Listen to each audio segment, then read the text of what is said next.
This Tuesday, SmackDown Live in Manchester, New Hampshire. Join me at the Thirsty Moose Tap House on Elm Street, right across from the arena. It's going to be a nightmare on Elm Street, I tell you what. It's going to be a night. I see what you did there. It's going to be a blast. If you never have done one of the pre-WWE parties with me, you're missing out. And for those of you that have, you can comment below on whatever you remember about it. It'll be a good time. And then, of course, SmackDown coverage. I don't know if anybody remembers anything from your pre-parties. Well, at all. That's why you take. Well, you actually sometimes you don't want to take pictures, but any which way, you know what happens with pictures. It's a good time. Yeah, it's a good time. And of course, I'll be covering SmackDown Live. You follow my Twitter, and of course, you can go to upgroove.com the next day. Plenty of coverage there. And one of the biggest things that I'm looking forward to about SmackDown Live this Tuesday in Manchester, New Hampshire, is the return of Rusev, and he has. I think he's wait who? Rusev. Is he going to start doing that now? Everybody has to do an arm catchphrase. Well, because I couldn't lift up for Braun, but I can do this. You can do this, okay. All right. All right. But Rusev said that he is coming back to SmackDown, and he's been saying that he wants Shane McMahon to give him a title match at Money in the Bank, which is in June. He's coming to confront. What do you make of this?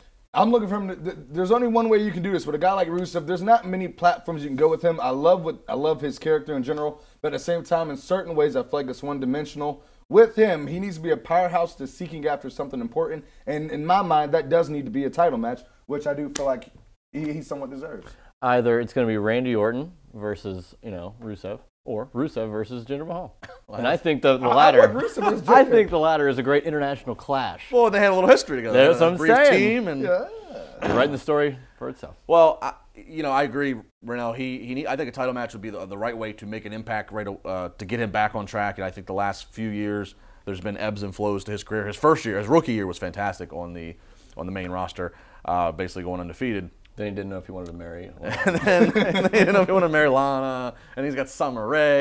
He was all over the place. Rusev, the Bulgarian playboy. We didn't know what to do. But no, now that I think a great way to make an impact is to get him right back in the title picture. Even if he doesn't win the title, it's a good thing to do.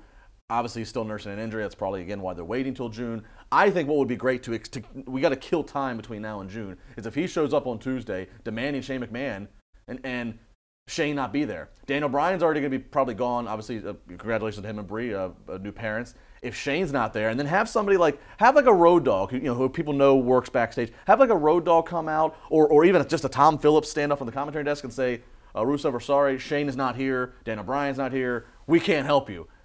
Rusev feels ultimately disrespected, walks out mad, and then backlash on Sunday. What do we have? We got Randy Orton and Jinder Mahal. If you want to have Orton still keep that title, but not have Jinder Mahal technically lose, have Rusev just come in and lay everybody out. Wreak havoc. You want him to be like the SmackDown version of Braun. Yes. Oh my God. I'm okay with that.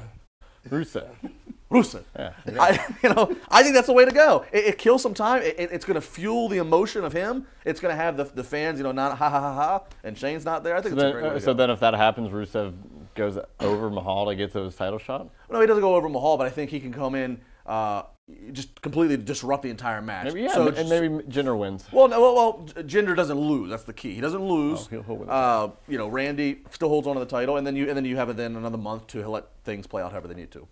Almost like a tit for tat, per se. I mean, with Jinder and the Singh brothers, Bollywood boys, whatever you want to call them now, interfere with Bray and Orton. So I feel like that could be a possibility.